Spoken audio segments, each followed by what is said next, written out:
Reginald Lewis suffered a massive brain hemorrhage and passed away in January 1993. 5 years from buying. 5 years from buying TLC Beatrice International, my husband was stricken with brain cancer. And in 6 weeks, he was gone. I have to say that, you can easily, or I could easily lose my perspective because we were on top of the world.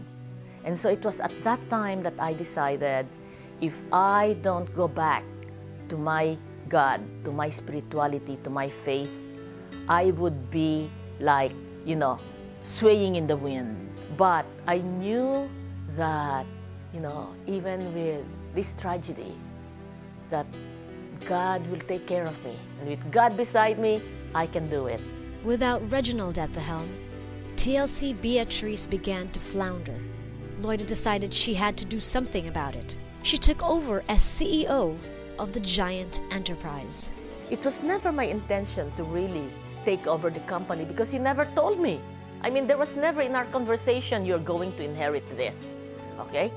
Of course, never in our talks that he would precede me. He would go to God's kingdom earlier than I am. We had this, 32,000 square foot of office space.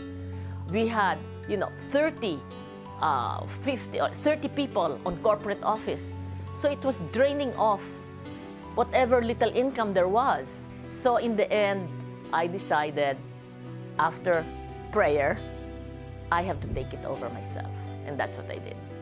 With these moves, TLC Beatrice got back into the black, even while it had become a smaller company. To fill the void in her life, Loida got actively involved with the Filipino-American community. Together with community leaders Alex Esclamado and Rodel Rudiz, and classical guitarist and conductor Michael Dadap, she co-founded the National Federation of Filipino-American Associations, the biggest coalition of Phil-Am organizations and advocacy groups in America. A few years after its founding, Loida took over as national chair. Her 2 daughters are both married and have their own careers. My husband and I have always believed that we will have beautiful children. In fact, for him, it was, I will have beautiful girls. And so we have 2 girls. Leslie, she's married now, so she's Leslie Lewis Sword, and she is an actress. For the past 2 years, she's been going around United States and abroad, England, Scotland, presenting Miracle in Rwanda. Christina Lewis is a columnist at Wall Street Journal. Every Friday, in the weekend section, she has a column, Celebrity Real Estate. Who sold what? Paris Hilton, Nicolas Cage, Ethel Kennedy, whoever is a celebrity selling the real estate, apartment, a mansion, or buying real estate. Corporate-wise, I have no more business. So in a way, I am a woman of leisure. She goes to the Philippines several times a year to oversee the affairs of Lewis College in Sorsogon, named after her late husband. She has not forgotten her civic duties to her motherland. She also sits on the board of Ayala Foundation USA and remains supportive of NAFA.